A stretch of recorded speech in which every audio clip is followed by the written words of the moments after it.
Someone had to have sex for Santa Claus to be born.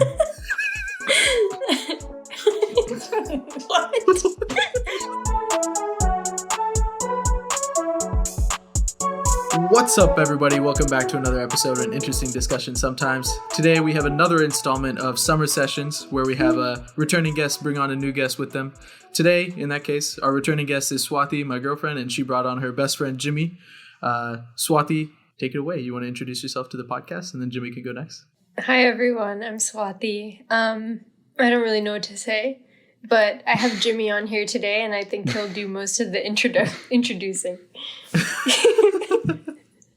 Hi, everyone. My name is Jimmy. Like Karun said, I'm Swati's best friend. We actually met freshman year of college. I'm currently a second-year medical student at Loyola University Chicago.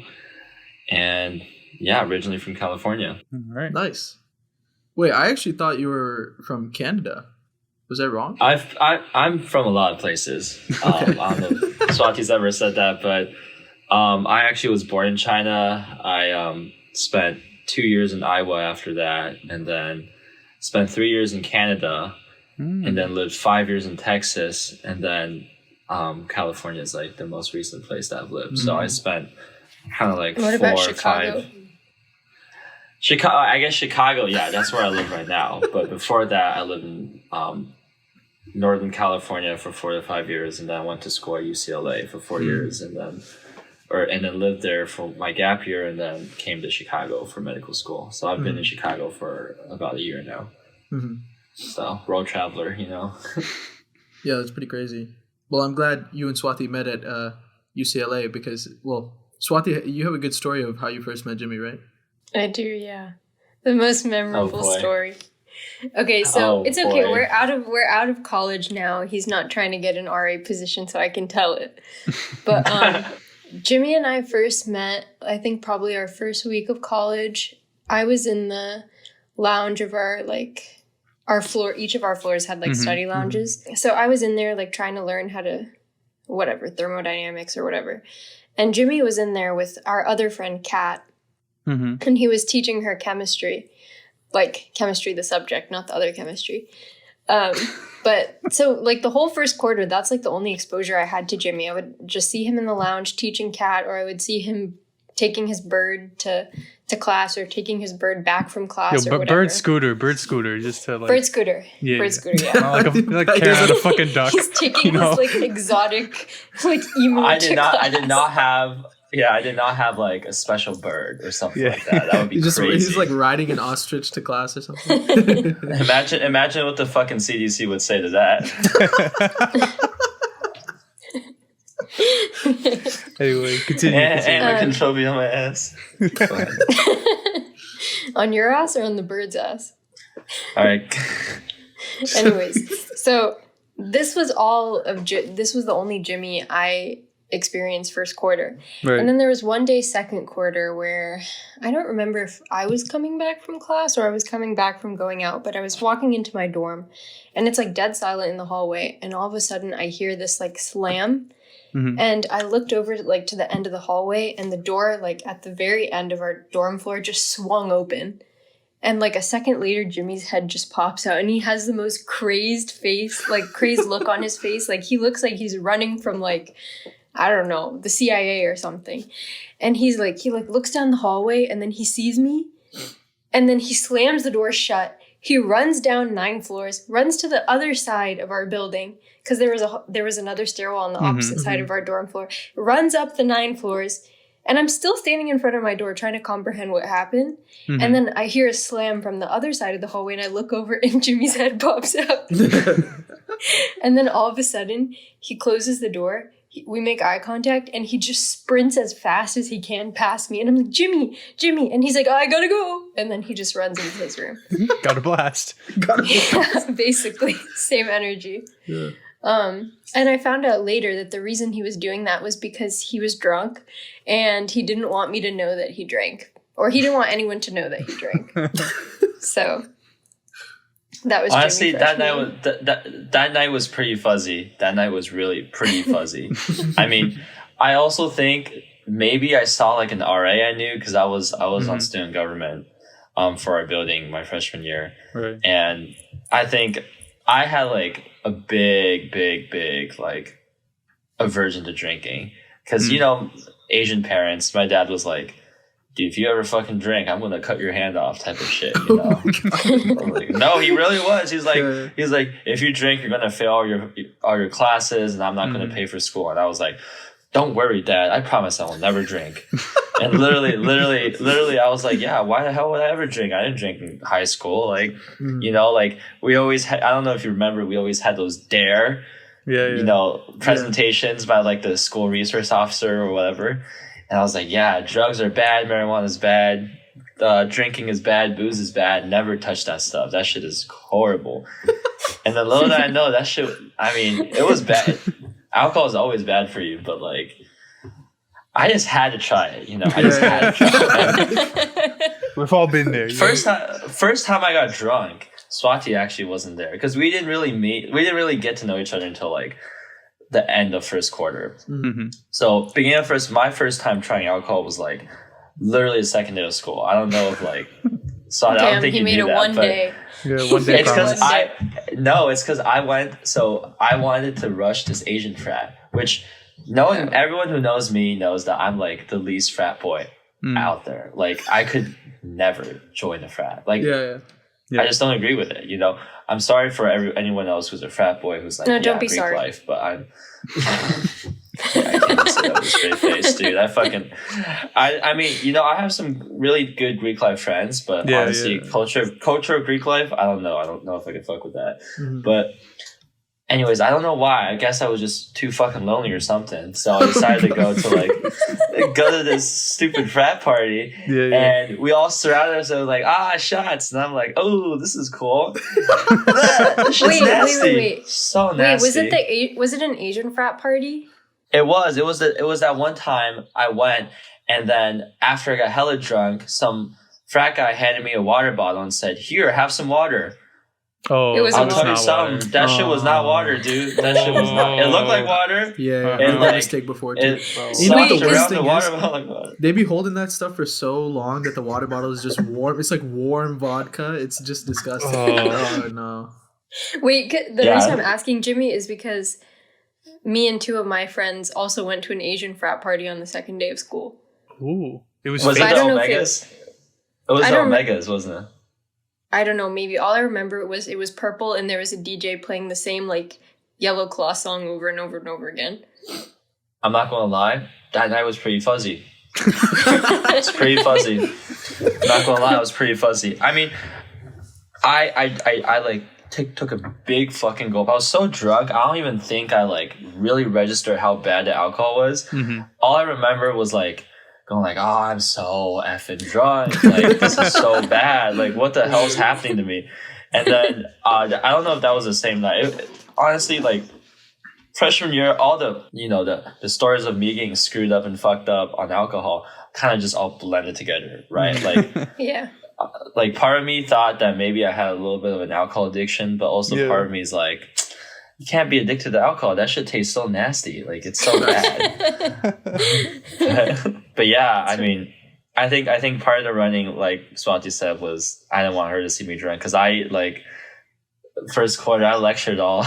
So embarrassing to say this, but I used to go up to Swati and Kat, you know, and our other friends and be like, yo, you know, alcohol is bad for you. You should stop drinking so much. Like, visibly cringing. Meanwhile, I'm the biggest drinker out there. That makes so much more sense why you're like running around. You're trying to find the fact. It was so bad. And I don't know. I was worried of getting in trouble. I remember every time I would come out after, like, I don't know, a crazy night or something, I would, and like tell Jimmy the story. He would be like, damn, maybe you shouldn't drink. Like, ignore all other details of the story and be like, let me attribute that to your drinking. Meanwhile, he's like taking shots from his hand sanitizer. Hey, chill. Everybody else has a problem. I'm just, you know, making sure it's controlled. That's so crazy, though, to go from like, you know, I'm really not gonna drink to like just straight shots. Like, my first time drinking, I split a beer with Harsha, who's like another member of this podcast, and that was it. Half a natty light we both had, for a first time drinking. Natty Lights are disgusting. I'm Yeah, sorry. they are. They're literally I mean, taste like I piss. fucking hate beer. I mean, that like ranks at the bottom of my alcohol list along with Coors Light, Bud Light, and all the other I think lights, anything that comes in a can, like canned beer, is just all fucking gross. Except for Guinness. Yeah, but even the canned Guinness like isn't as good. Yeah, as, the like, canned isn't as good. Yeah. That's true. At this point, I don't think beer does it anymore. Like, med school honestly has built my alcohol tolerance a little bit, which is kind of scary to think of it. You know, Straight I'm over here ethanol telling only. I'm telling all my patients out here, hey, how many drinks do you have a week? Meanwhile, I'm thinking to myself, damn, maybe my answer is going to be higher than theirs. Like, shit. They're like, oh, it's 7. He's like, yeah, man, you got to get that You up, gotta bro. pump those numbers up, you Yeah, know? exactly. That's a weak shit. You know, you gotta. You see how healthy I am, bro? I'm at 15 a week. Let's just ignore the fact that alcohol contributes to liver disease, but, you know, it is what it is. But yeah, freshman year was chock full of a lot of drink. More so, I think second and third quarter, like, what was it, winter and spring quarter, because I don't know what it was, but I guess the depression of college just hit winter quarter. It always hits. Winter quarter is just hard. Yeah, And then you just feel like you gotta like let that shit out. And I mean, maybe it didn't help that RRA, the beloved, she just did not care. She wasn't like, I mean, generally at UCLA, like the thing was, no one was telling us not to drink. They were just like, don't make it obvious. Mm-hmm. So whenever we'd have like dorm inspections or whatever, it's just like, you just got to make sure it's not invisible sight. Oh. Yeah, because honestly, I think it's worse to be like, don't drink and then punish people for drinking when you know they're going to, instead of like making sure people just do it safely. Right. Like we had something called access control. So every night we'd go out, we'd have to come through access control to get back into our dorm. And basically we had to be able to hand them our Bruin card and like walk past access control without either shitting our pants or eating shit. And then they would let us go through. And then we could go up to our thing. So if we were too drunk to get through access control by ourselves, they'd call like a CSO or like one of, and they would like walk us to our dorm. So, but yeah, both of our RAs were super chill. They partook in the activities. So I will say when I was an RA, I never did that. That was like the line I could not cross, because you know, then your residents can kind of blackmail you whenever they want. Blackmail. So that's true. Kind of. That's I mean, true. I would be nervous. I'd be nervous if I knew my residents knew that I was doing some sus crap. I would not be able to sleep at night. Also, because, you know, my supervisor both years I was in RA was like a big hard ass. Like she was not afraid to fire people. And like, honestly, like I think 3 or 4 people got fired during the time I was in RA. So I was very careful, because it never looks good to get fired from a job. Yeah. True. How was your RA freshman year? Dude, my RA was great. He was like actually like one of the best dudes I met in college, I think, even though I only talked to him for that year. What about your upstairs neighbors? How were they? Are you talking about the CR? Yeah. Dude, it's so stupid, man. Well, I mean, we were also stupid, but generally the situation was stupid, where basically we were drinking in our room like all night. We had a bunch of alcohol. I think we had like a whole case of beer, right? Something like that. I wasn't there, man. I was, I'm innocent. Yeah. Well, yeah, we drank like a lot. Like pretty much near the end of the night, we're like, oh, we should go get rid of all these like cans and stuff. We're like, let's clean up, right? We like basically come back to an empty room. There's only one bottle left, and it's a bottle of Mike's Hard, right? And it's like the end of the night. I don't know if we were playing music or whatever. We were just a little bit too loud. And it was also a Thursday night. So whoever was living above us was like, I don't know, studying or whatever the fuck. Stupid shit. Yeah. So then they told their RA, who came down, and I mean, generally, I think the room smelled like alcohol, probably because we had a lot in there and we were playing like games and shit out. But all she saw, well, she came in and she smelled it and she's like, hey, put all the alcohol in the middle of the room, right? Like don't hide it. That was it? Yeah. This dude got up, he took it from my like desk and just put one bottle, like literally there was like maybe like 3 sips left in it too, and put it in the middle of the room. And then that's when they were like, okay, give us all your IDs. Like, we're gonna write you down. Was it hard alcohol or what? Dude, it was Mike's Hard. It's like the lemonade. Oh, Mike's Hard. Yeah. It's like the lemonade drink. I ain't gonna lie, I've never written up someone over 3 sips of alcohol. Yeah. Honestly, if I didn't see that there was alcohol, I've never asked people to put that stuff in the middle. That's just, dude, that's what you do when you're on the power trip. I ain't gonna lie. Exactly. That's what I'm saying. I was like, I mean, the reason why the only times I've written people up for alcohol is usually I get a noise complaint on them. Mm-hmm. And I have to go because when they call you and they're like, go check up on these people, you have to go. So Right. I'm like, okay, I have to go. And usually it's like obscenely loud. Like you can hear it like the minute you get off the floor or get off the elevator at the floor, you can hear it like down the hall. Like insane party. You open the door, you know it's like rough because it's like 20 people inside. Yeah. And then some girl's taking a fucking shot in the back corner. So that's when you're like, well, shit, Hey, dude, my hands are tied. You're being Hey, a I've dumbass. been that girl before. I've been that girl. Oh my. He's fucking jumping out You've the been window that like girl, you can't Jimmy. catch me. You've been that girl, Jimmy. I've never been that girl. I've never been taking a shot in front of the RA. What the fuck? Well, Never also, done that. Another thing at Tech is like Tech was super strict. Like we visited UVA pretty regularly. Like there was one time where I was literally lying down on the sidewalk just to like cool myself down because the sidewalk was cold. And a cop pulled up next to me. He's like, "You good, man?" And I'm like, "I'm good." He's like, "You got to get up." I was like, "Yeah, I'm good." And I just sat on the grass. But like at Tech, there was literally like these whack ass police officers, like quote unquote police officers, patrolling the campus at night, like when all these freshmen are coming home on fucking bicycles with the lights bright and stuff, and they'd roll up on you and be like, "Hey man, you know," and then they give you a hard time. And there was another time freshman year when we were all chilling in your dorm and somebody had the actual cops called on them. Remember that? Oh yes. Do you want to explain that story? I legally don't know how much I can explain, but there's some people who Sounds shall like not be someone named. got arrested or something. No. So basically, the dude who lived next door to Tarun, like there were 2 guys who lived next door to Tarun who we knew, and Tech is like a prestigious like engineering school, right? So like you're supposed to be like pretty smart if you go there for engineering, but if you smoke and there's a box fan in your window, like the common sense thing to do is to point the fan so that the airflow goes out of the fucking room, not that it goes fucking back into your face and blows into the building.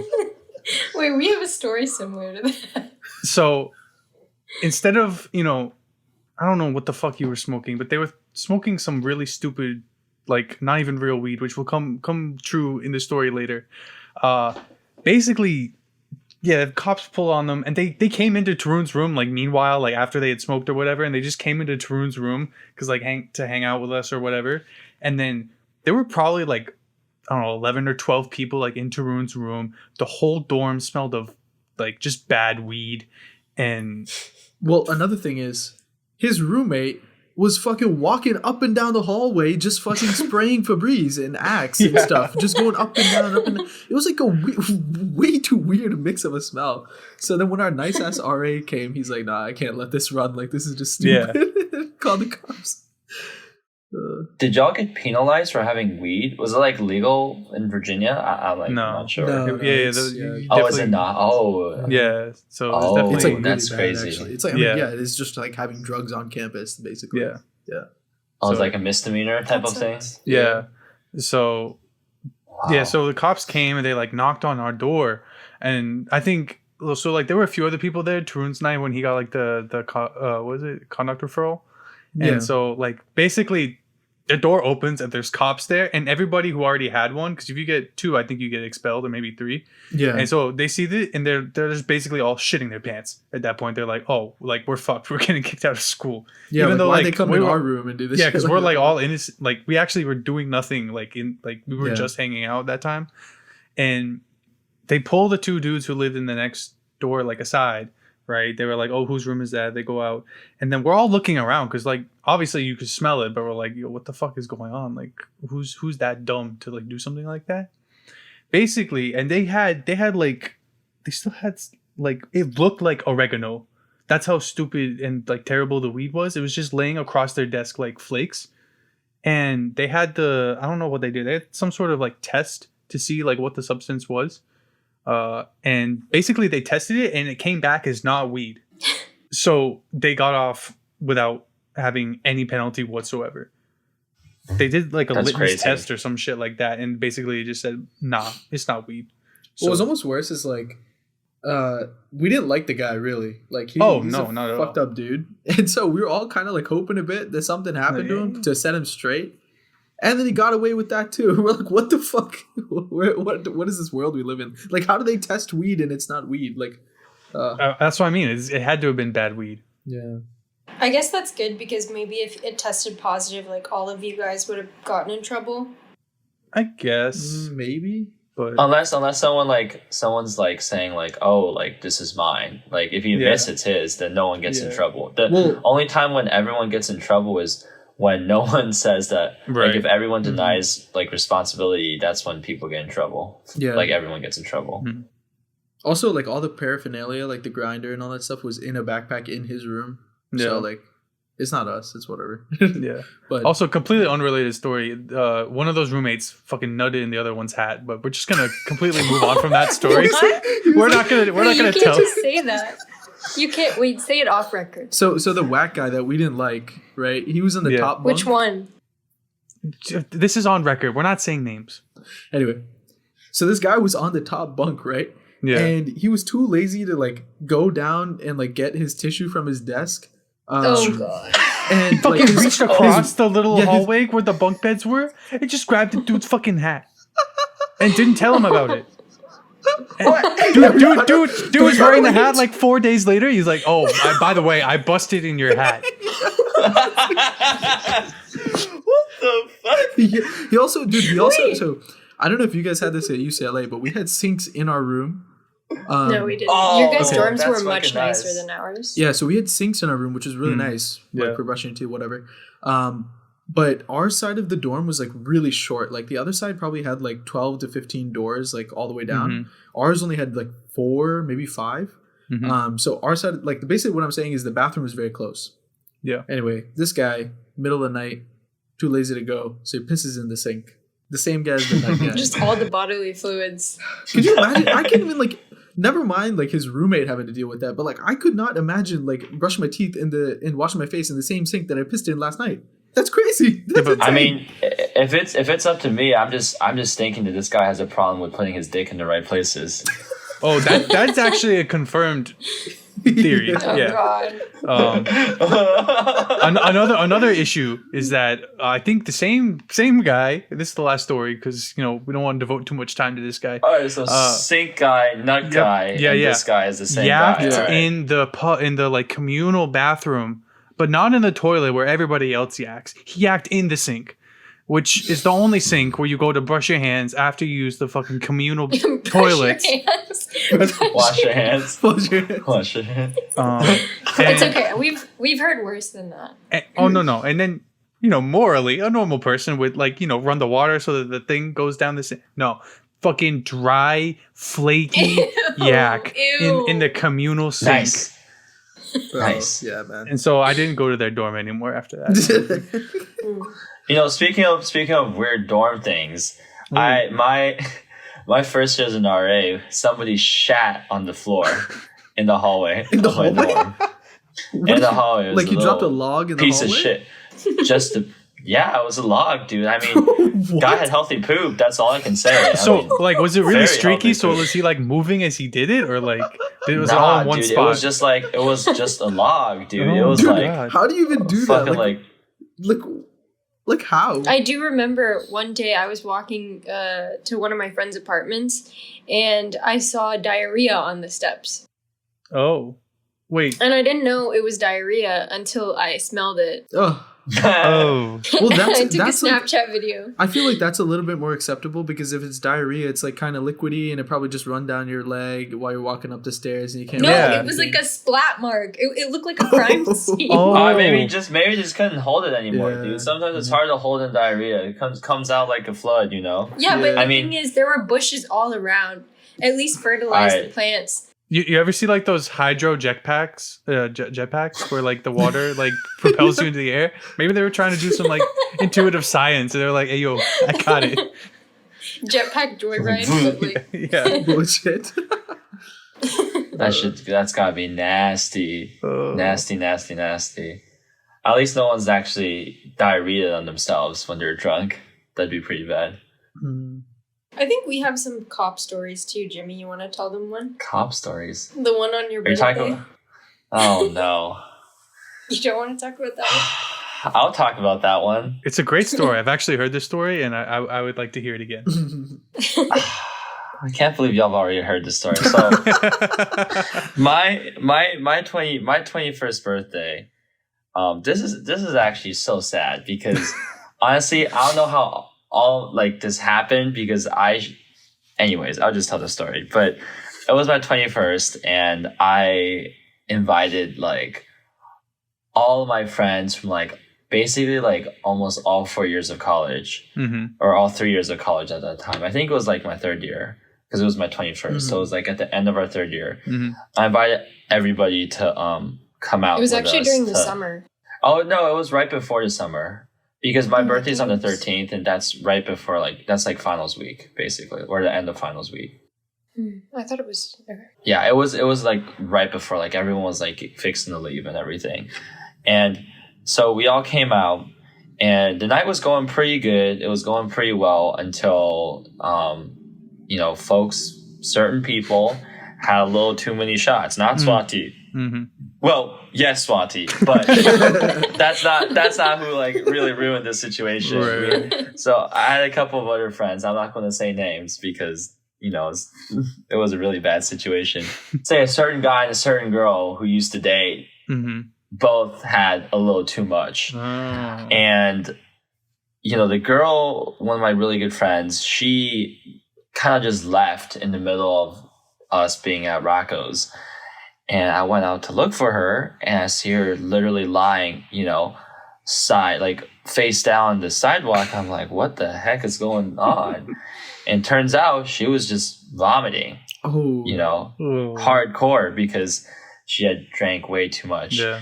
I'm over here trying to take her back to her apartment because, she is not fit to be out anymore. Right. To me, I was like, damn it. I mean, it's my 21st. That's what I thought it was. But I guess, not really my 21st. It's your 21st, I guess. But I ended up taking her home. And then we didn't really make it back because, this really nice girl, I also always remember this really nice girl came up to us, was like, hey, like, you can like ride in our Uber and like, we'll like take you back in our Uber. I was like, thank God, because I don't know how she's going to walk all the way back home. We make it not like one block. And this is like this is on Gately. This is like the main street that goes through UCLA. And we make it like probably like 500 feet to like one of those really busy like areas. And she had to throw up. And so she threw up outside the Uber, thankfully, because that would have been real embarrassing if she threw up in the Uber. And so basically we kind of just got kicked out because it's like, well, if you can't hold your fluids in, we're not going to let you ride in our Uber. Yeah. So then I was like, okay, well now, we're kind of screwed because now I gotta get her home. So we're kind of like half walking, half dragging her back to her house. And a group of these white boys, it's always gotta be the white boys. Man. It's okay. Continue. Sorry, didn't even notice. Don't apologize. It's probably because your room's purple, so. Just kidding, I'm kidding. I'm walking her home, I'm minding my own business, and this group of white boys comes up, and I say boys, not men, because they were boys. They came up and they try to be like, hey, is she okay? Like, I was like, nah, she's good, dude. Like, don't worry, I got it. And then they go like, nah, let's take care of her. And I was like, nah, you don't gotta get in my business, right? Like, don't get involved. And they just kept on trying to get involved, and they kept on trying to hit on her and stuff. And I was like, what are y'all doing? And then they get aggressive. They get aggressive. And I'm not someone who likes to, I've never thrown a punch in my life. I'll tell you that. Proud to admit it, because I think fighting is the dumbest thing you can do. Mm-hmm. Real men use words. Boys use fists. That's what I'm saying. That's they were your obviously quote. boys. Yeah. No, not really. That's not even something smart to say. That's just life, Yeah. And then so her ex, this girl's ex, walks up on us with Swati and Kat and everyone else in tow, and he goes up and he's like, "Y'all need to leave us alone." And white boys being drunk, white boys they go like, "Well, nah, dude, I'm not leaving you alone. Like, she looks like she needs help." And then, my friends obviously like, "No, these are my friends. Like, you're okay. Like, please, like, just leave us alone." Mm-hmm. And they're like, "Nah." And they kind of get like a little aggro, because they're over here like white privilege. Kidding, half not. But they're doing all that stuff, trying to like get involved. Yeah. And then, a number of words are exchanged. A number of racial slurs are A exchanged. number of I can't say those racial slurs on camera for sure. We're not going to say them, but a racial slur was dished out. Was definitely exchanged at the ex-boyfriend, very much so. And so, I don't remember who threw the first punch, but I just know I remember. How do you remember? You're more drunk than me. Okay, Swati. Pick me. All right, fine, Swati. What? Okay, so the white guy said the racial slur, and then our friend spat in his face, and that caused the other guy to throw a punch. Crazy. Yeah. Right. All I remember was the spit. It felt like it was happening in slow. Honestly, that's probably what sobered me up, because I was like, it was happening in slow motion. It's like I could see what was about to happen. It was like, in Super Smash Bros. When they replay it but in slow motion. Yeah. That's what happened in my brain, and that's the only part of the night I remember.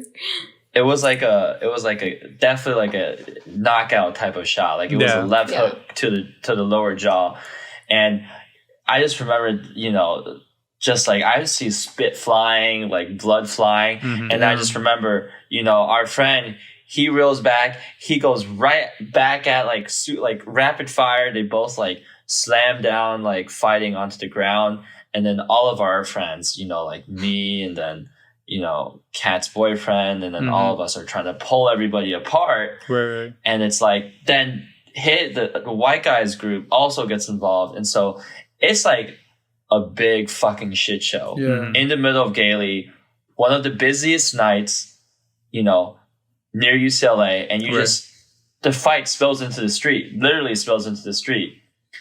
And then one of my friends got a little nervous and dialed 911 because people were bleeding and shit was happening. And so, the fire engine, then the ambulance and the cops all pull up. And, the response time is real quick because the hospital they're just right around the corner. Away. Yeah. And so they show up.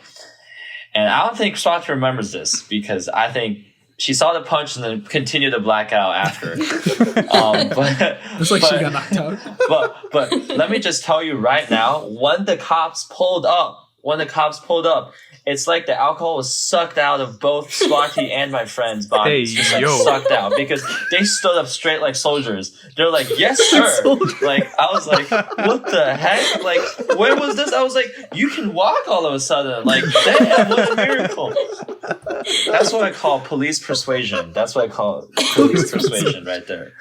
Because the cops show up and all of a sudden they're like straight as arrows, Swati's like answering with all the correct answers to the accurate questions. And, my friends also like just saying like, yeah, like everything's fine. Like it's okay. And then my friend that got punched and is now bleeding is like, nothing happened. I just fell. I just ran into a pole. I'm like, what the hell? You didn't run into a pole. The dumbass could see you never run into a pole. You got a black eye and half your teeth is chipped. Like, everyone knows you got socked in the face and you almost lost the fight. But anyways, the white guys had run off already because they heard the popo coming. They said, we are gone. Like, they just left. But yeah, and Swati and my friend managed to kind of ward the police off because you know people were going to go to jail that night if the police didn't leave. Thankfully, no one went to jail. No one got arrested, which was the desired outcome. Right. You know, but I remember the cops being like, "Well, someone got punched," and Santi going like, "No one did. Like, we're okay." Just everyone had the same exact story, which is shocking. Yeah, because everyone was lying through their teeth. Like every motherfucker out there was lying. Like we all know they were lying. Cops were like, "Someone got punched. Someone's pressing charges." Everyone's like, "No one got punched. We just then everything's good." And I'm like, "The fuck." That was your 21st birthday gift from all of us. It was my 21st birthday gift, and little did I know, you know, I was actually more drunk than I thought, but this whole situation sobered me up, and on top of all of that, I get back to the dorm because you know we're over here wrapping everything up, and we finally get, you know, both of our friends home, you know, and then I'll remember I think Kat at some point was like sober. Was as sober as a doornail. She got her car or something and managed to drive everyone else home. And I didn't say that actually. I didn't say that. I fine. make it back to my dorm, and I have an incident waiting for me on the front lawn of Hedrick Hall, which is where I was an RA my first year. Girl totally passed out.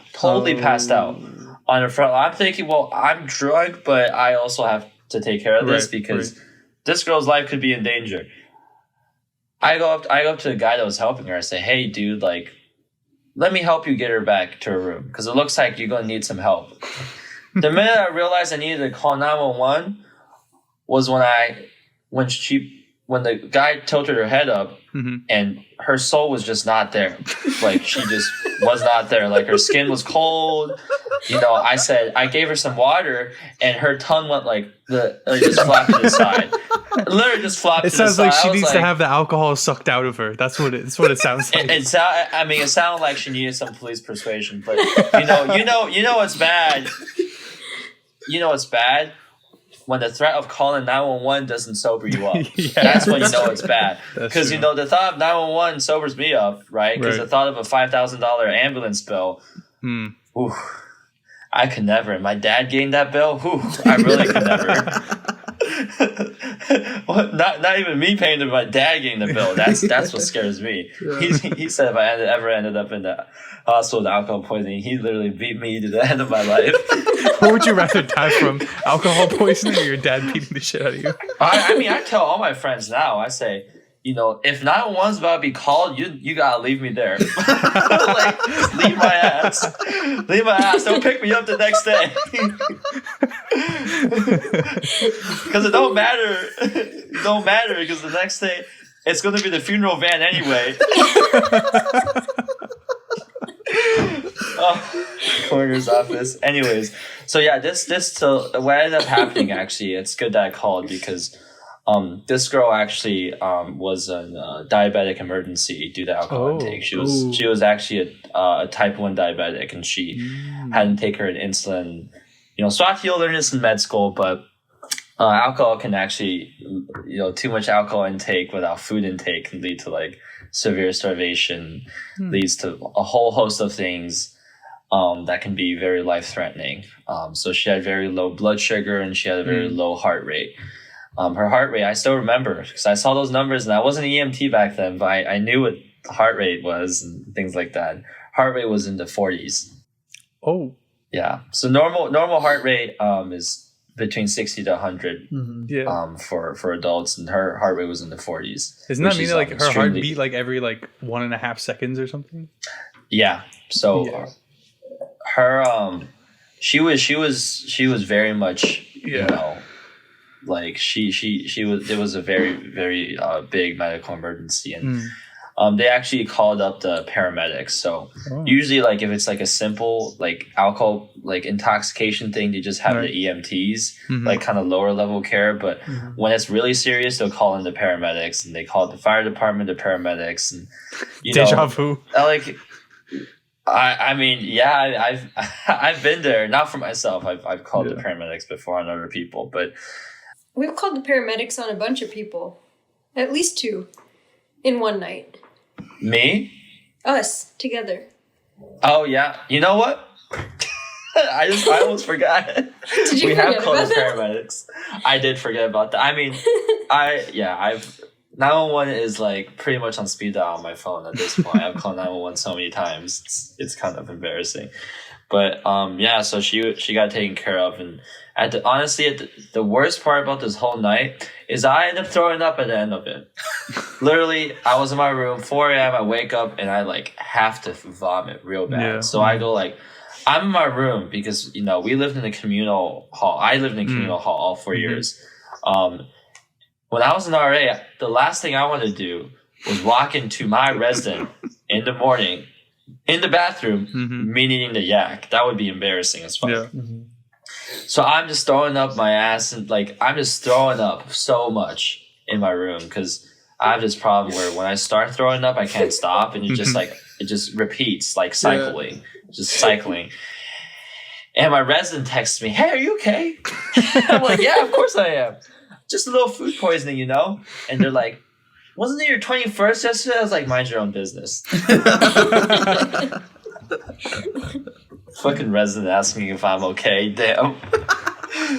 But yeah, I also vomit really loudly, so they're like, "Damn, he's either fucking or throwing up."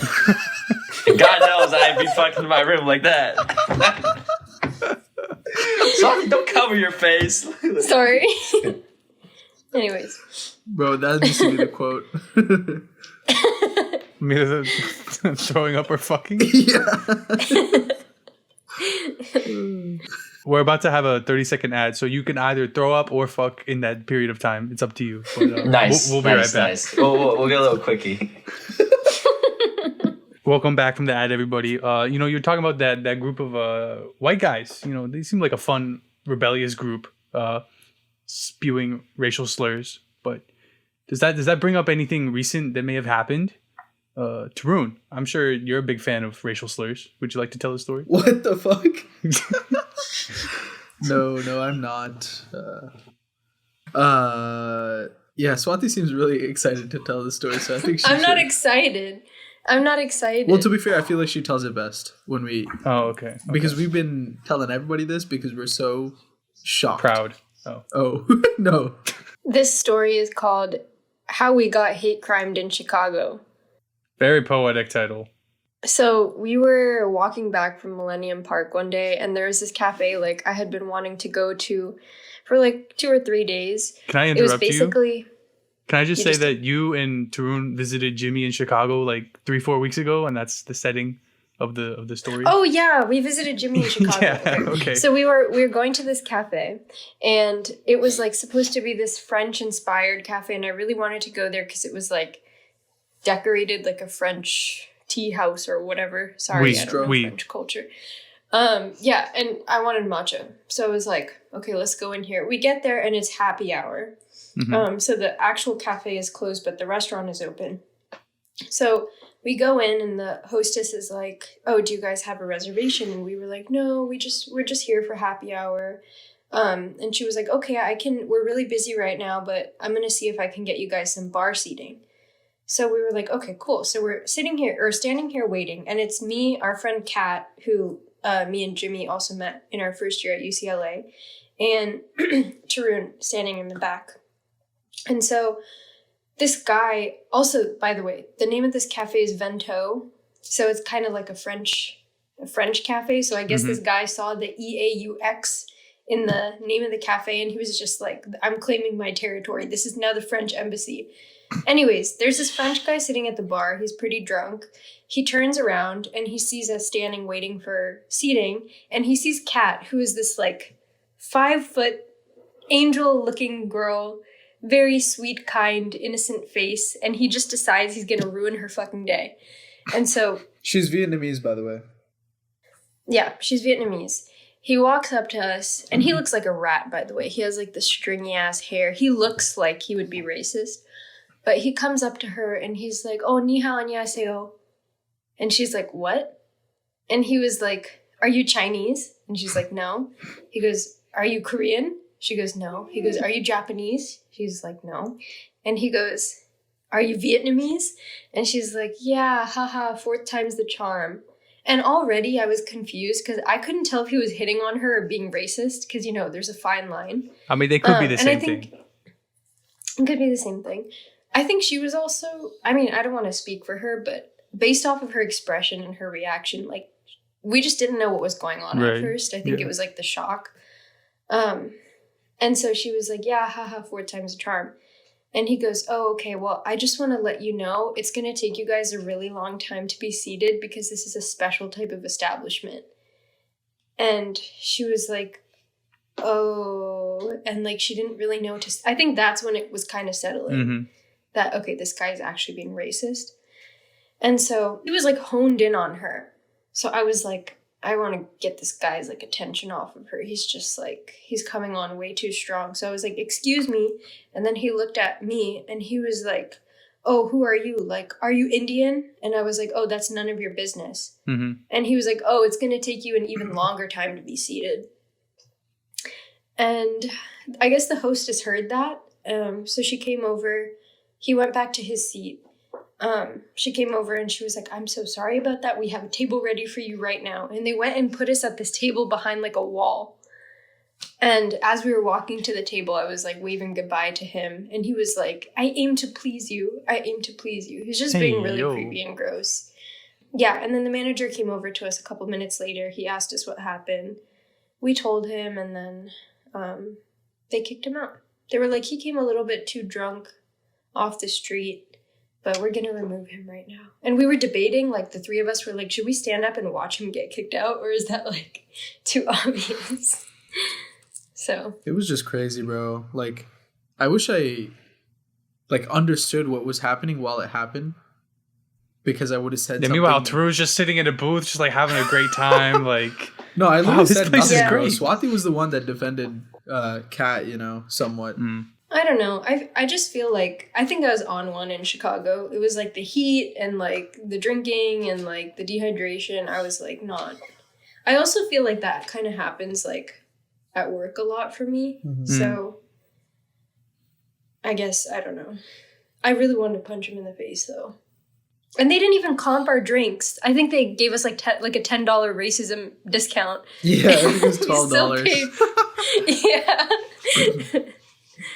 But I mean, we're not shitting on the restaurant. Like, I guess the restaurant handled it well, but it was like in broad daylight. Like, we weren't doing anything. So, but yeah. So that's crazy. Was that the best or the worst part about Chicago? I don't know. Falls somewhere in the middle. Oh, that wasn't even the worst? I feel like, what else happened? Well, that was probably the worst. Okay, that's good to hear. I feel like it got... Yeah, it was really hot. Yeah. Like, we were struggling in the heat a lot. You're from Virginia, dude. It gets humid as fuck out there. I don't know why you thought it was bad here. I mean, we weren't drinking water and we were walking around. You playing some tennis? Honestly, yeah, we did play some tennis. Swati needed a little. We had a little. I always try to get my friends to play with me. Oh my god! Not like that! Oh my god! What the hell's wrong with y'all's dirty mind? We're friends now. We're friends now. We're friends now. Wait, we need to tell the story. Wait, hold up. We need to tell the story about what Jimmy said to me in the car. Oh, I don't know what I said to you in the car. What did I say to you? So anyone who gets in the car with Jimmy knows exactly what I'm saying by this, but he's like the most careful, reckless driver there is. I don't know how to explain that, but like he will never get into. He's like, it's not even reckless. It's like he's like dominant. Like he's like. He's like, he gets really close to people. He goes fast through like narrow streets, like, because he's a good driver and he's kind of aggressive. So that's why I just say dominant. Yeah, he used to be an Uber driver in LA, so that probably. But he was like this before. But yeah, Uber he's like and driving, ambulance driver. Yeah, So he was like driving on the shoulder and like doing all kinds of shit. And he does this thing where like when he has to stop or brake the car, he won't let go of the accelerator. He'll go straight from the accelerator to the brake. So he'll stop like 2 feet in front of people. And people who are crossing the street, this is like downtown Chicago. So there were like old ladies crossing the street and they would see him coming and he doesn't look like he's going to stop. So they're like flicking him off or they're going, oh no, and getting scared. And so we were all kind of just like going at his driving a little bit. And he was trying to defend himself, and I forgot exactly what I said, but I said I was like insulting his driving, and he was, I think he meant to say, I'm gonna blow up at you. He turns around. This is like 2 minutes after I made the insult, by the way. He just goes, I can't say it. What did I say? He just goes, I'm gonna unload on you. Oh my It God. took all of us a second, and everyone was just like, "What the fuck?" We like exploded in everyone laughter. started- Y'all got like dirty ass minds. I swear to God, y'all got dirty ass minds. Y'all's minds be dirty, dude. Y'all be having. No, man. don't even I know think what you y'all just be say thinking. some out of pocket shit in like the best way possible. You know what I mean? If we Yeah, have dirty I can- minds, how do you explain what you said to me on the tennis court? What that With sounded the on the tennis court? He doesn't even remember. Yeah. Oh, I remember that. All right, but to be honest, I don't know. You were saying somebody was sitting on a tennis rack. I can't. How much She joy was sitting on you it. Okay, I don't know how to describe this on the audio because this is like there needs to be a visual. You know what I'm saying? Okay. But like. Wait, She's sitting on the describe head. it. She's sitting on the head of her tennis racket, right? The racket part, The Kirby and part. she was just like right, the Kirby part, and then the handle is just kind of like she's using the handle to like support herself. The handle's like on the ground, just supporting the whole racket and her. And I was like, hey, why don't you try flipping that around because Turned was like, maybe it'll be a bit more pleasurable. But anyways, no, That's that's, not what you said. said. That's not what you said. You Yeah, said what did I say? something What did way I say? I don't crazier, remember. bro. I said, what did I say? What did I say? You said, I don't remember now. you said, why are you sitting on it like that in reference to like her sitting on the Kirby part, right? And I said, I was like, oh, well, she can't sit on it the other way around. And you were like, it's so crazy, man. You're like, oh yeah, you're right. If she was sitting on it the other way around, she'd have to be bouncing up and down. Oh, hey, I found myself. That's like, saying that. dude, that's like definitely the maddest thing we've Dude. ever said on this podcast, dude, for sure. That's so crazy. Keep in mind, 1 court away from us, there are 5-year-olds learning how to play tennis for Hey. the first time in their life. And Jimmy's just screaming these things completely Bro, they unfiltered. could be. Bro, if they're 5, they don't know what that shit means. Yeah, Dude. fact. They ain't gonna know what that means. You don't even learn about sex until you're 7. Really? Where did you learn about sex at 7? Isn't that when y'all learn about sex? That's when I learned about sex. I learned about sex at Tiger Den. On the same day I learned about Santa Claus. Are they related? Someone had to have sex for Santa Claus to be born. What? Someone had It's true. sex with Santa Claus to be born. It's true, bro. He didn't just come out of the fucking ocean or something.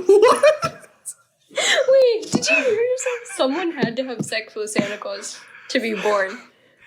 Someone had to have sex for Santa Claus to be born. Okay. Oh, okay. Anyway, speaking of your driving, I've heard that you have a specific artist that you listen to while you're driving. Is that true? I listen to a lot of artists. Right now, it's like a lot of Dua Lipa. I'm not gonna lie. But I don't know what specific artist. Swati said were that you are "quote unquote" a Bad Bunny fanatic. Wait, Am you I? can't say anything. You can't say anything bad because Jackie's gonna listen. That day we were driving to the airport and you were like saying all those things to the guy. Yes. Okay. I mean I like Spanish reggaeton music in general. Like that's I love I've been trying to learn, like I know like something I guess people don't know, or this is a kind of a party trick. I know most of the words to Despacito, and I can like. Oh yeah, no one along. ever knew that. It's not like you sung that song for 3 years straight. Honestly, I sang it at the last party I was at, which was this last weekend, and everyone was shook. They were like, and I was like, yeah, dude, like, I can just pop that shit out, you know. But like, I've been trying to learn another one. I think like, you know, like Gasolina or like something else. I'm trying to learn, right? Because I took Spanish for 4 years. Super useful class. You know, trying to be a physician one day, knowing Spanish is like super important, especially if, you know, you're in the United States and you're part of the United States speaks a lot of Spanish. And so I've been just trying to like, you know, learning these songs actually helps my Spanish. Right. And it's also just really cool because people are like, damn, an Asian dude speaking Spanish, like what the fuck? Insane crossover episode. Better than like an Asian dude speaking Chinese, you know. So, honestly, more recently, I saw Dua Lipa at Lollapalooza, and that kind of got me a little hooked. Unfortunately, it's been kind of taking over my life, so I'm trying to like get unhooked. She's a really good singer. She's really good. Yeah, songs are catchy. Is she your type? No. Just songs are really catchy. That's the thing. Like literally, I have like 5 different new favorite songs from her like latest album. Nice. Who's your celebrity crush? I don't have one. I don't have crushes on celebrities simply because it's like super unattainable. Like what the fuck am I going to meet a celebrity? What about Jack Harlow? Though? No, he's attainable. No one's attainable. No. I mean, maybe as a doctor, maybe as a doctor, like it would make sense because you could be like a celebrity's doctor or whatever. But also, I think it's just super unrealistic. I mean, I'm trying to do emergency medicine. Like, it's very unrealistic for me to ever meet a celebrity. So I'm just like, it's not really attainable. Celebrities usually go for like, unless you're Ed Sheeran, who like literally married his childhood sweetheart. For those of you that didn't know, disgusting. Disgusting. It's cute. I mean, he literally went for someone who isn't famous, who's like super like down to earth. I think that's really cute. I mean, most celebrities would go for like a model or someone else who's famous and end up getting divorced and then get married again and get divorced and repeat that cycle like 5 or 6 times and whatnot. So that's kind of how it goes. So I'm just like, I don't really believe in celebrity crushes because damn, Jimmy's setting the standard. Weird. So who's your non-celebrity crush? I don't have a crush, Swati. Swati's been pushing this narrative of trying to find Jimmy's perfect woman. I'm not trying to find Jimmy a woman. It's just that Jimmy is always like, oh, I'm always single. I'm never gonna be. There are all these girls. You know what? I may have said that in college, but I have. You said that 3 weeks ago. You said that 3 weeks ago. Yeah, you did. You were like, you were talking about something, and anyways, listen to me because I tell the truth, right? There were literally girls throwing themselves at Jimmy. I believe in college. Don't they stop? Where? And he was just like he would just like run the opposite direction or take his word the opposite direction. And so he's always saying like, "Oh yeah." I just want to know who's throwing themselves at me. Like I could name 2 people right now, but I won't. From what? Your friends or my friends? No, from our friends. Oh. Anyways. Oh, absolutely not. I know who you're talking about. No, absolutely not. See, this is what he does. And so we've been trying to figure out what his type is because every girl who expresses interest in him, he's like, no, which is totally fine. Like, you shouldn't be forced to like someone just because they like you. But we've been trying to figure out what his type is. And he's like, I don't have a type. And then every time we bring someone up, he's like, she's not my type. So. Well, okay. Well, if any single girl or anyone that is interested in Jimmy, wants to apply for a date, let us know. We'll have him back on for like an E-date, you know? Yeah, that'd be sick. E-date with Jimmy. Scary, dude. This is free exposure for you, man. Fucking scared, This dude. is how I pictured Jimmy meeting his wife. That's she comes into the ER, right? She comes into the ER. I would never date a patient. I would never date a patient. Just so everyone who's listening and potential maybe she come into know. the ER as a new doctor looking to apply to work there, and you meet her like that. Another ER doctor? That's kind of scary. Not his type immediately. See, he just shuts everything down. How about this? You see her outside the hospital. She has nothing to do with patients or doctors. She's just mumbling Despacito under her breath, like word by word. No, probably. What if she cut you off, but like in a really smooth, sexy way? She cut you off to drive into a gas station where the gas was $2.69. Oh, he's showing some interest. Damn. She gets out of the car. She has like half a tennis racket hanging out her ass. I don't know what's sexier. The girl coming off or the gas prices. Dude, when we were driving to the airport, he was like looking at all these gas prices and he's like, "Oh yeah, come to daddy." Hey, cheap gas is sexier than anything right now with this economy, bro. That's the quote. Someone says sub 4. I'm like, I'm there. He's like, you bring the sub, I'll bring the dom. I'll put that nozzle in my gas can any day of the year. I thought you were gonna say something. That's bad. That's bad. Is it hot in here or?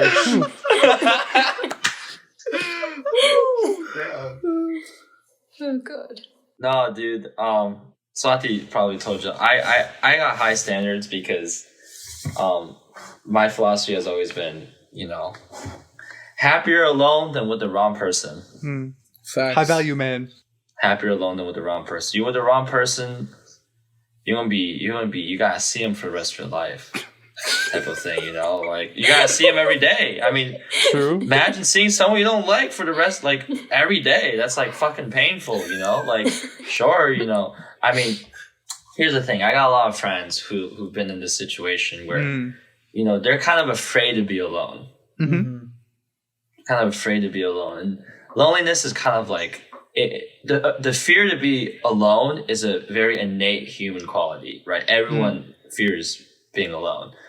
But you can't let that fear make you make the wrong decisions or force you into situations that you don't want to be in. Because honestly, like being with the wrong person, that shit hurts. It hurts because it not only waste your time, it wastes their time. And what really sucks is if you don't really like that person that much, but they start liking you a lot, that's when you get into some problems. It's awkward. I mean, it's not just awkward, but that eventual breakup is going to really, really suck for them. Yeah. For them. And for you, maybe. So he put it very eloquently, but if we have any like smooth-brained listeners, I'm going to tell it to you very, very simply. If you're afraid to be alone, you're a pussy-ass bitch.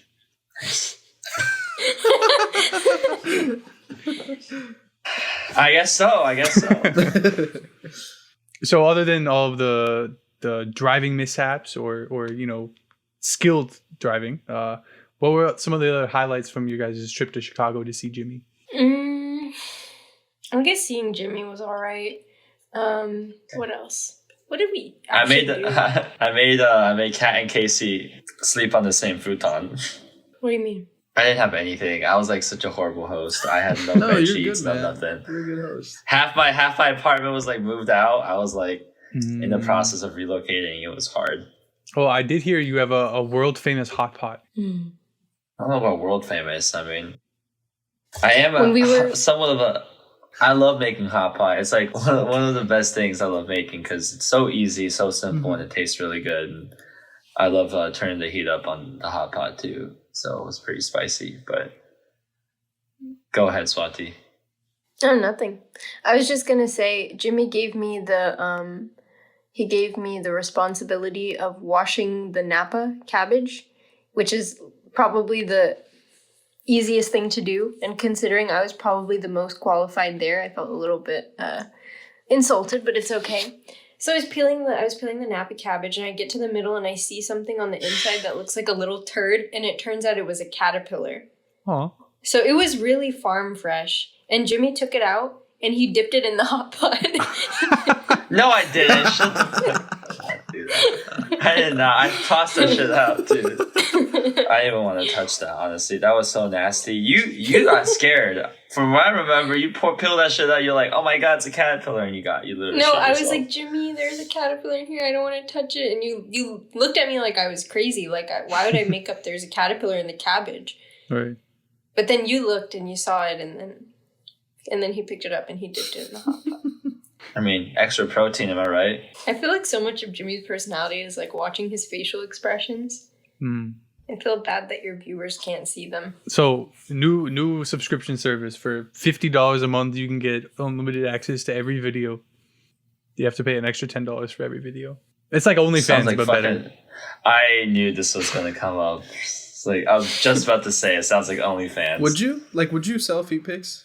No, you would no. Like you don't have that. to put your face. You don't have to do anything. Just feet pics. Like say there's a demand for Asian men's feet who are named Jimmy.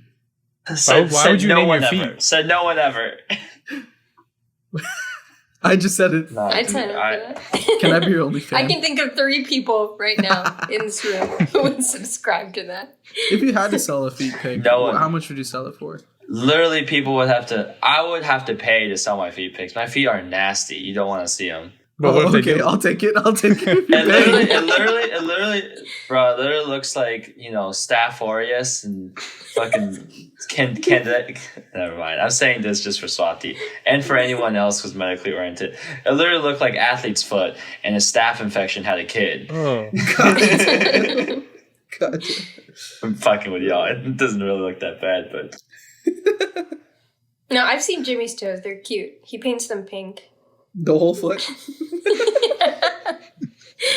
No, just if my whole toes. foot was pink, I would be losing my feet. Literally. I saw a dude on Twitter recently who tattooed Air Jordans onto his feet. Bro, I saw that. It's the stupidest fucking thing I've ever seen in my entire life. It was so disgusting. I think I've told the story on here before, but I'll retell it since Jimmy's here. There was this girl I went to high school with who I knew, and she really loved her dogs, right? That's totally normal. Like everybody loves their pets, hopefully if you have them. But as this life cycle, the animals eventually die. And usually if a pet dies, you might cremate them or get like a print or something of clay, whatever. That's a normal thing. This completely rational woman got the paw prints of the dogs tattooed on the top of her feet with the dates of their birth and death. And they're not little. It's like if you opened up a pen and just poured ink on somebody's foot, it like covers like her entire foot. Bro. I would do that. I could see myself doing that. Do it. Don't do it.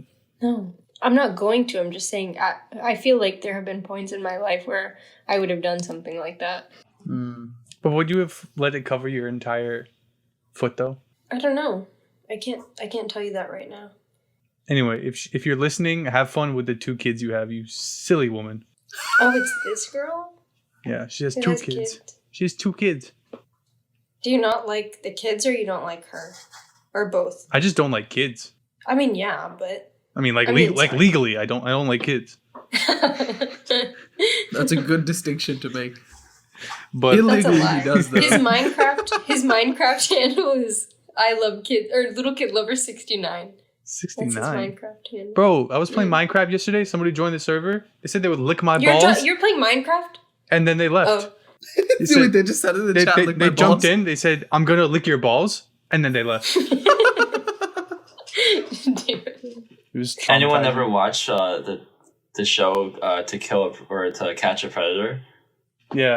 Yeah, I've seen Chris clips on Hansen? YouTube mainly, but Yeah, I was like that chat handle reminded me of that, like a chat handle of someone. It's like, man, maybe it was just one of those, folks from Perverted Justice trying to fish, I don't think it's around. I mean, anymore because I think too many people try to kill themselves after getting caught. I mean, not gonna lie, if I ever got caught up in a show like that, I would consider it.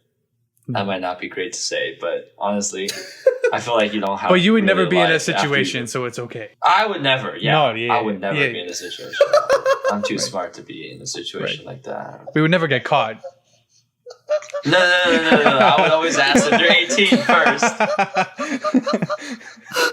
We're not dumb enough to get caught, is what he means. But anyway, moving on from the completely, immoral side of humanity. You got both, Swati and Jimmy, you guys studied pre-med undergrad, right? So you got, obviously, I'm a simpleton, so after pre-med comes post-med, or just med. So Jimmy, detail your experiences, or your craziest shit that's happened at work, or what your life is like in Chicago as a med student. If it's just all ass, you can say that. It's not all ass. I don't want anyone who's pre-med or who's trying to go into med school. I think medicine is it's a really rewarding field, especially, but only if really you have a passion for it, right? Yeah. I think it's really easy for folks to want to do med because, the most common reason is because their parents want them to. Honestly, a lot of people that I know are doing med literally because their parents are you're either a lawyer, engineer, or doctor. And it's I feel that, but also, if you don't really have a passion for medicine, going through this process is really draining, really, really grueling. And it really takes a toll on you, right? I think, I saw a quote somewhere once that was I sacrificed my life to help save yours. And it's in reference to pre-meds and folks who are trying to do medicine sacrificing a big portion of their lives, just so that they can learn to be a doctor to save other people's lives. And that really hits home because, as a med student, I think you do sacrifice.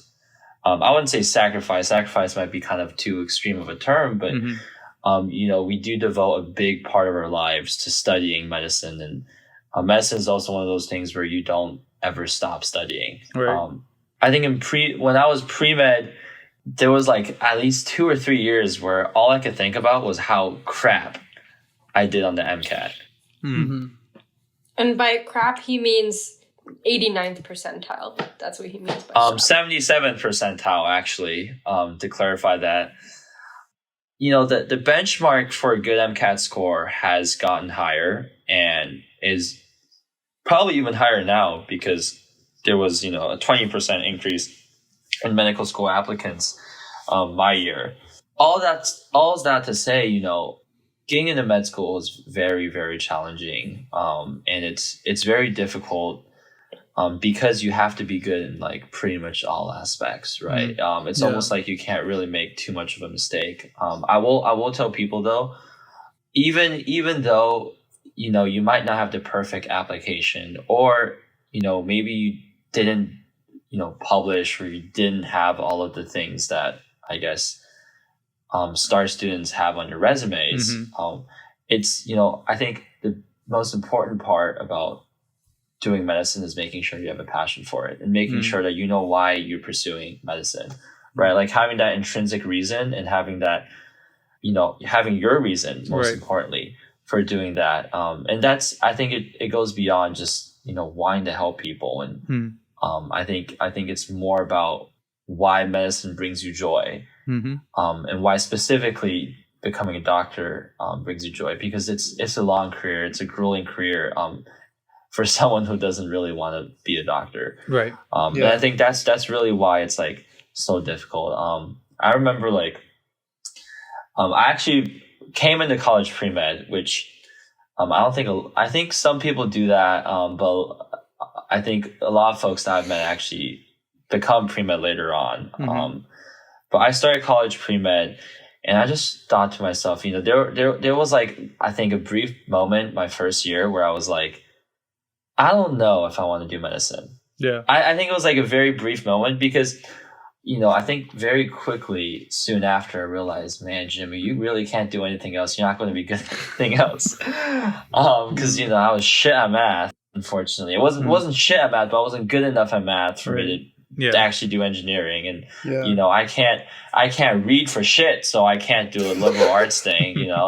Imagine me sitting there doing a literary analysis. I mean, Complet almost killed my ass in high school, got me rescinded from UCLA almost. So Lord knows I can't write, Lord knows I can't read, so what's left? I mean, medicine, basically medicine. So that's kind of I don't want to make it seem like it was like kind of a process of elimination type of thing, but I think the more I thought about it, the more I became okay with like making the sacrifices I needed to in order to kind of get on that process of becoming a doctor.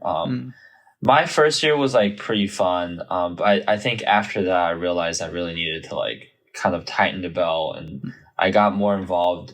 I think the most important thing in college that really helped me out was becoming involved in things that I wanted to be involved in, you know, that I was passionate about, instead of doing things that people thought was good for pre-meds. You know, I actually went through UCLA without joining a single pre-med organization. I didn't join a single one. I think maybe I was in care extenders for like half a second, but beyond that, I did not join a single pre-med organization because I just didn't, you know, they just all rejected me. I mean, sounds sad, but also I'm really glad that happened, because I don't really think I had the passion for any of those organizations, you know.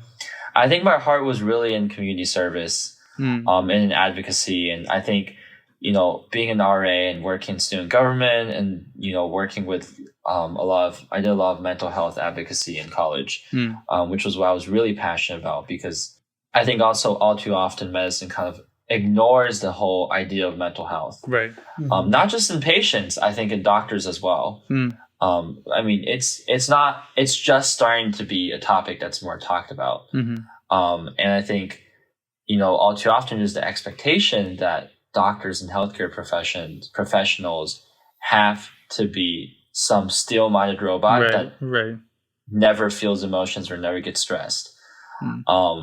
The best, I guess, image I can think of that kind of depicts what I'm saying is, I don't know if y'all saw that recent, I don't know if it was like TikTok or Twitter or something, but it was the photo of a doctor crying in the ambulance bay. And that's kind of, you know, that's kind of the raw emotion there that is in healthcare, right? You see a lot of really sad things. And, you know, even, which leads me to the whole topic of, you know, my gap year. I was an EMT. I didn't realize kind of how sad, you know, healthcare was, or how broken the healthcare system really is. You know, I mean, you learn about in class, right? You learn about how insurance companies scam people, how, you know, Medicaid is really just kind of something the government really just put in there, kind of threw money at in order to help solve the greater problem of health inequities, right? Free healthcare is great, you know, but it's only for a certain amount of people, and there's so many problems associated with management of long-term, you know, health conditions and things like that. But I think the biggest thing that really like got to me as an EMT was really like the lack of maybe mental health care for healthcare professionals. Right. You know, for me personally, I'm really blessed to be someone who's not had mental health challenges really in the past. But, you know, we as EMTs, we saw a lot of really, really dark things. Right. We saw how, you know, I worked during COVID. I worked during, you know, the Delta spike in December of 2021. During that time, there was like 2-week period that I worked. It was right during the New Year when everything was kind of spiking and shutting down again. But, you know, I mean, we were seeing people, you know, passing away on our calls maybe once every day, every shift. We were having, you know, we were doing CPR, we were doing resuscitations. And, you know, our company's like, oh, you know, if you need help, just let us know, right? There was, but from what I've heard from a lot of my colleagues and whatnot, it was very much a focus on, let's debrief only if you've had a really bad incident. Right? There's like let's an empty debrief gesture. only if you've seen, you've really seen something horrible. Because I think everybody at some point during those 2 weeks, everyone that worked with me, my colleagues, my coworkers, they all probably experienced some sort of stress-related burnout, right? I know I was feeling a little stressed, especially, I mean, we were working on 10-hour shifts, working 12, 13, 14 hours because there were simply, you know, no ambulances in LA County. I remember it was December 27th or something like that, December 27th, 28th, when we were in our dispatch center, and they told us all the ICU beds in Los Angeles County were full. There was not a single ICU bed for anybody in Los Angeles County.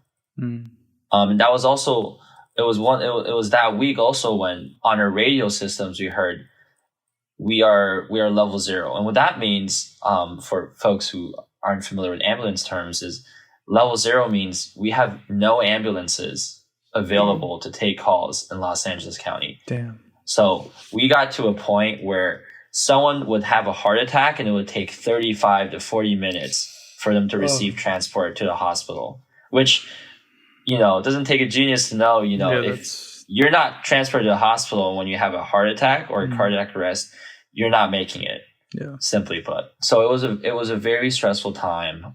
Everything that you saw on TV about, Los Angeles County, about just the sheer amount of COVID cases, about people in the hallways getting ventilated in the hallways, people dying in the ambulances. That was all stuff that I've witnessed.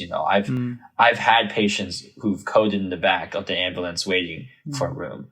I've waited with a COVID patient, I think, 9 hours just to get into the emergency department. Not even just the bed, but just to get into the emergency department. I mean, the patient was waiting on our ambulance for the better part of the day. And it's just shocking to see kind of how our health system, in a sense, kind of failed. Right. And it shows how weak and vulnerable our system is. Just a couple hundred patients a day coming in for COVID, and our healthcare system can't take it. Yeah. I think in Los Angeles County, there's maybe a total of like 30 or 40 infectious disease beds, right? And maybe a couple hundred ICU beds. That's all to say, right? It all ties back to the whole idea of like healthcare workers getting fatigued and limited amount of resources. I mean, we didn't even have resources for patients, let alone healthcare workers who also needed those resources. Yeah. I think one of the more memorable experiences I had working in EMS was I was on a shift with one of my partners who I really like to work with. He was always like a very happy dude. I remember I was working with him. This was like in January or something. All of a sudden, we finished the call at the hospital, and he tells me, he said, "Hey, look, I gotta go back." I was like, "What do you mean? We're not even halfway done with our shift." He said, "Well, my dad's really sick." I'm like, "Well, what happened?" And he said, "Well, my dad got COVID-associated pulmonary embolism," which basically is medical. It's a medical saying for, his dad got COVID and then had a blood clot in his lung. The doctors are saying he wouldn't survive the night. And I think, what really made the story heartbreaking was the fact that my colleague had gotten COVID on the job and had given COVID to his family, because quarantine is difficult, for a lot of folks who work in EMS. I mean, Swati can hear this. She worked in EMS too. The pay is shit. Pay is shit. It's dog shit, right? You get paid $15 an hour. If you work for a 911 service. You work for a private service, it's slightly better. They pay you maybe 17, 18. But it's bad pay. And if you're working in LA County, you're barely making rent. You're barely making rent. Right. And you might have roommates too. So, he obviously was living at home.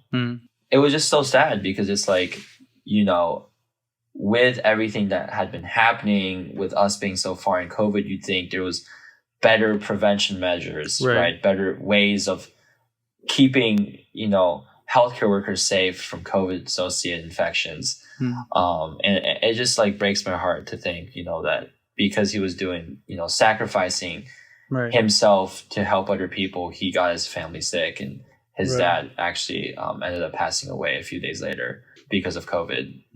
That's all to say, I don't want to discourage any pre-meds who are listening to this at all, but I think it's really important to highlight, the reasons for going into healthcare, and kind of like highlight the challenges of healthcare in general, or going into medicine, because it's, a lot of it is really happy. A lot of it is helping people get through some of the hardest times of their life, right? Like being able to treat some of their illness or whatnot is something that's really rewarding. But I think, sometimes we don't talk enough about, how much of a mental toll that can have. Also making it known that it's okay to not always be okay. Right.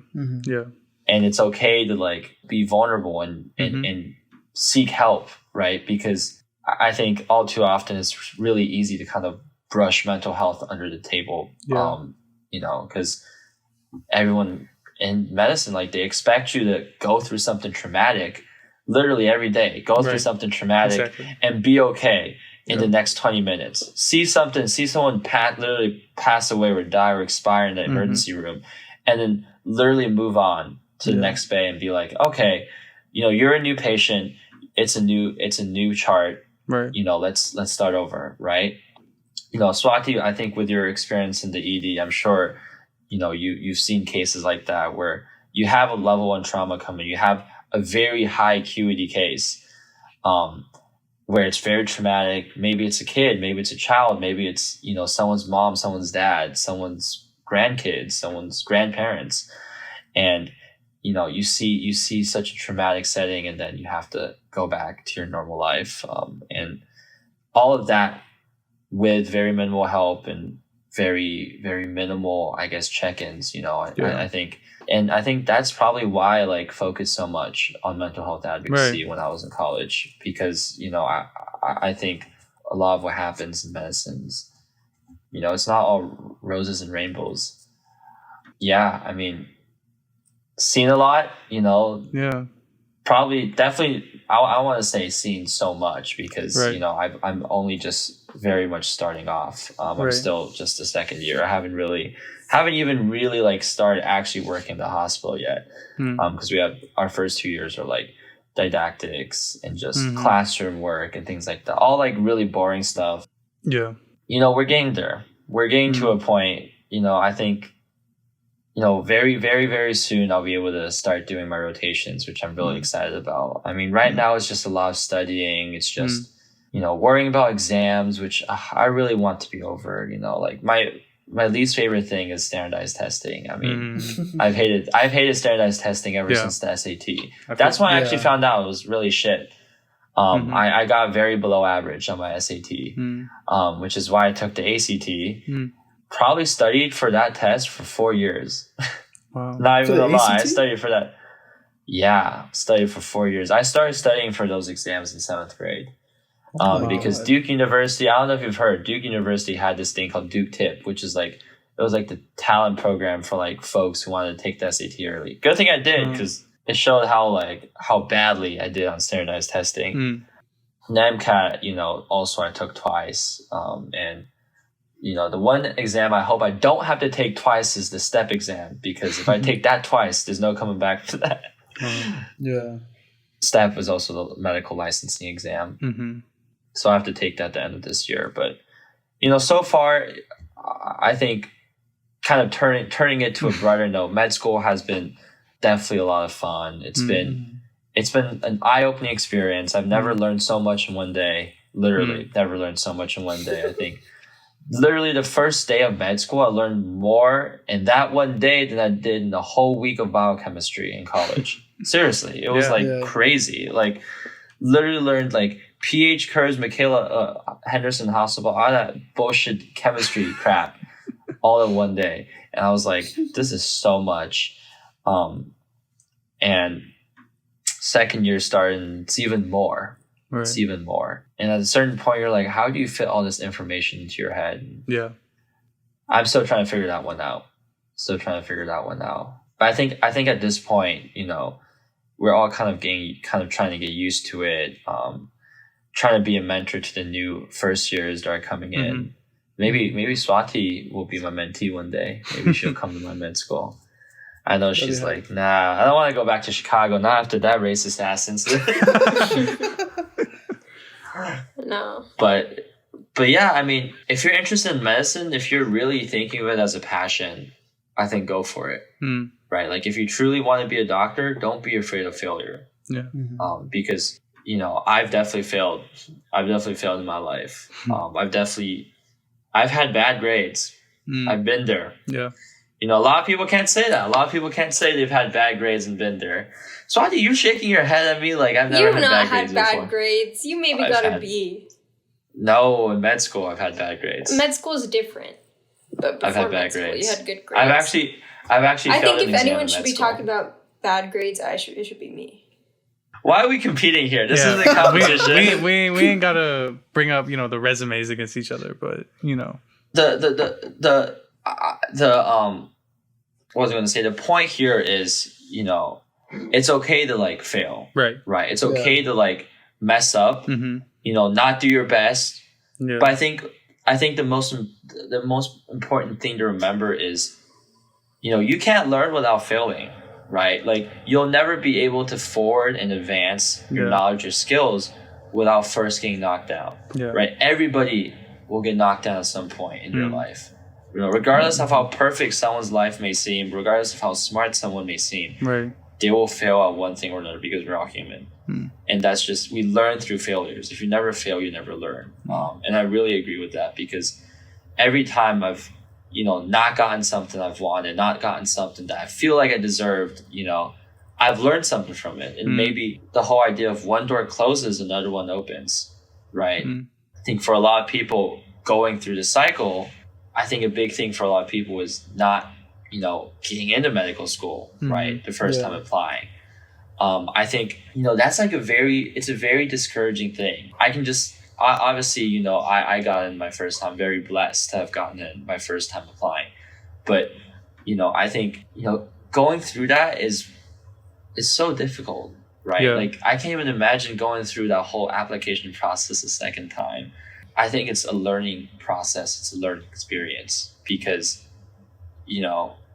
that happens to you and you know how to improve your application and you know how to like go forward from there. And you also gain more life experience.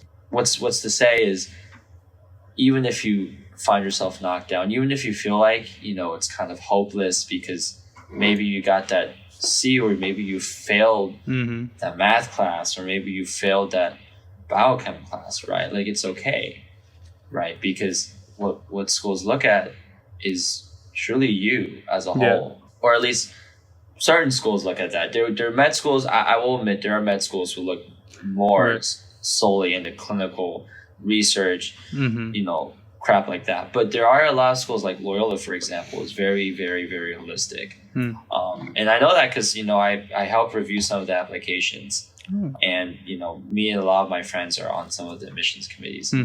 Honestly, me as an interviewer, I can't even see, a lot of your grades. I can't really even see your MCAT score.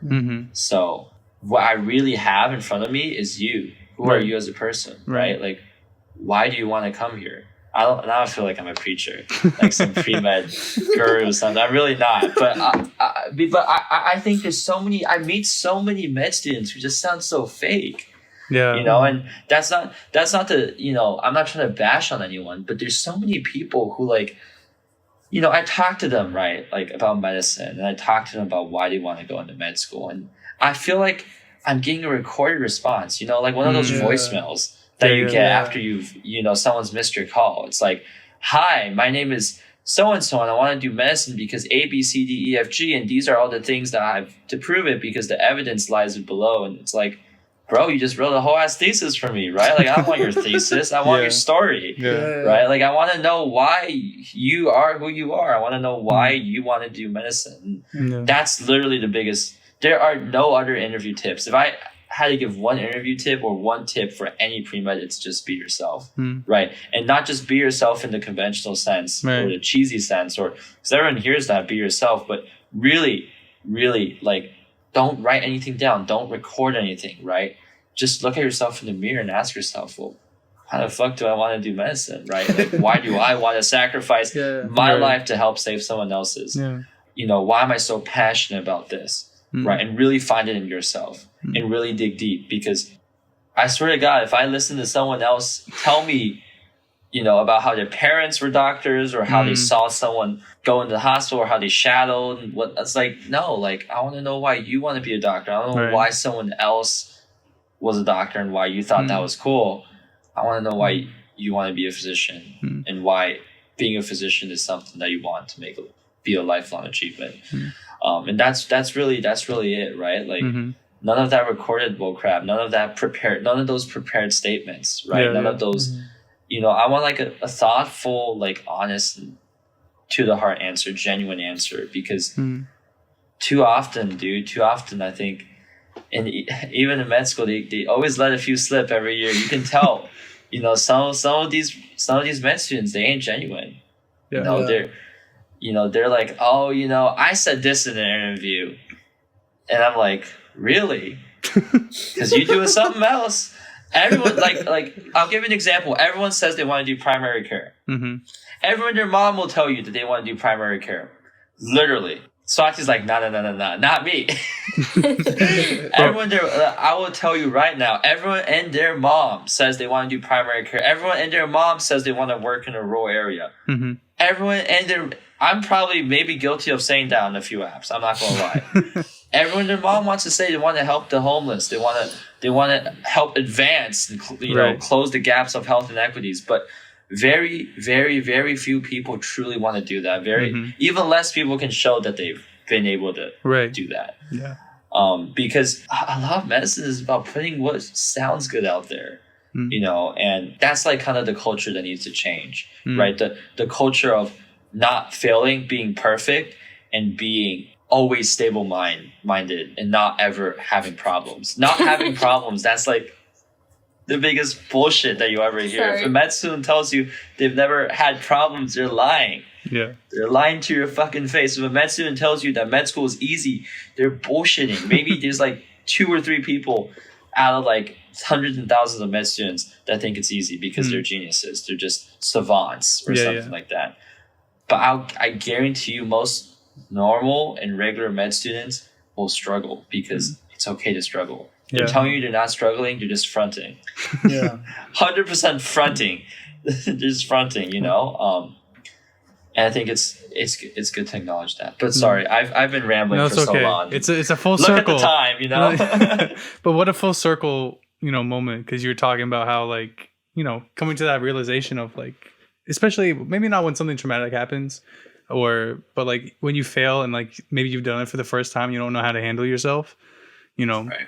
Because like you've been told your whole life, like, oh, you can't fail, otherwise like you're fucked. Mm-hmm. So you fail for the first time, and then you just assume like your life is over at that point.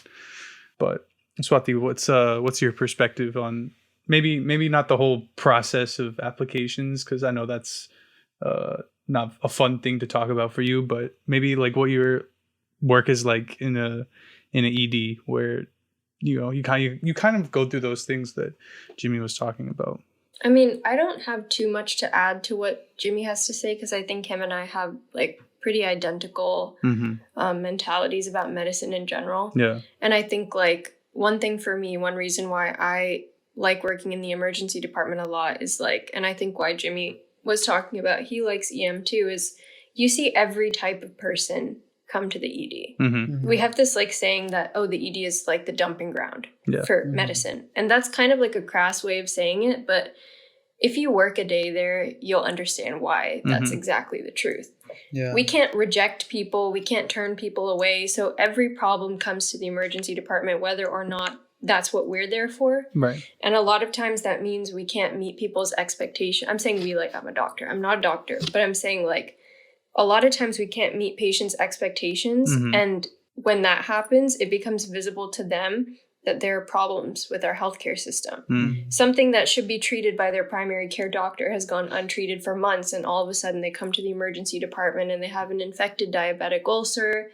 Now it's infecting their bone, and all of a sudden they're going to be an amputee. That's not something that should have ever come to our ED in the first place, because it's something that should have been managed long term, right?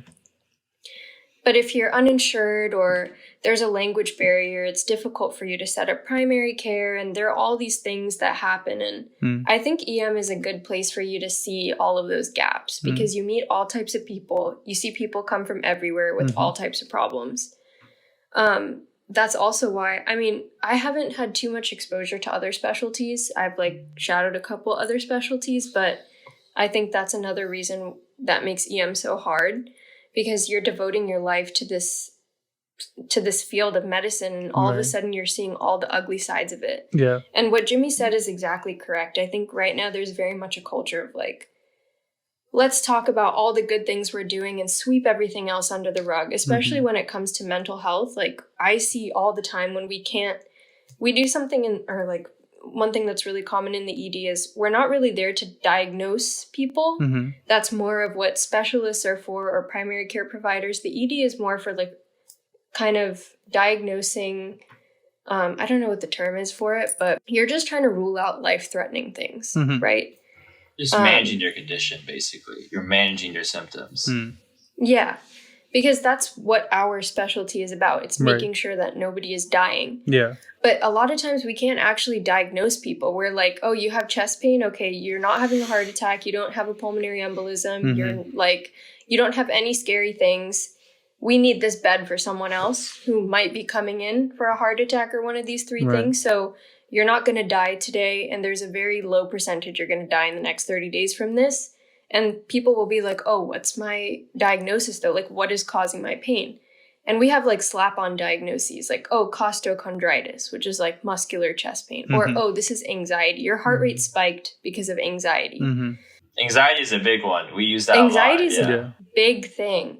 And it's kind of like medical gaslighting almost, especially for people who get to the point where they're so scared and so sick that they come to the emergency department only to be told that their symptoms are being caused by anxiety. And then there are people who come to the ED because they actually have anxiety and it's actually like a huge, like it causes major disturbances in their life, and they get shit on for using the ED as like, why are you using the ED for anxiety? Go to your psychiatrist kind of thing. So I think like the important thing in our generation of like future physicians is to not hide these things under the rug. Like talking about things that are uncomfortable, it's our job to like look at all the things that are wrong or all the things that can be improved and tried. It's not like a bad thing. I think especially with COVID, like all of these things are highlighted. I think that now we have like the responsibility of trying to repair those things. Yeah. So it's definitely difficult, but like Jimmy said, I think there's a lot of like, especially with social media these days, so much of what goes online about like pre-meds and stuff like that is just really filtered. You either see the really highs or the really lows. But from my experience, at least, sorry, go ahead. I was going to just say, don't look at Reddit. Reddit oh yeah, sucks. don't go on. Our Reddit, medical school sucks dick. Our pre-med sucks dick. I'm going to say it right now. Don't look at it. It's going to make you depressed. Yeah. Or SDN. Yeah. Oh yeah, the SDN's the worst offender.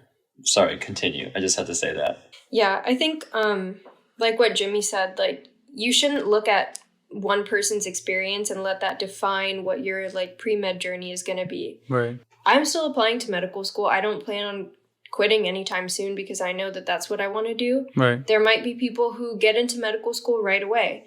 And if you fall somewhere in between those two things, it doesn't mean you shouldn't do it. Yeah. Or it doesn't mean you should look at my perspective or Jimmy's perspective or someone else's and thought like, oh, why am I not doing that? Or why is my journey not like that? Right. Well, it does sound like the both of you will turn out to be very good doctors. Tarun and I really don't have anything to say.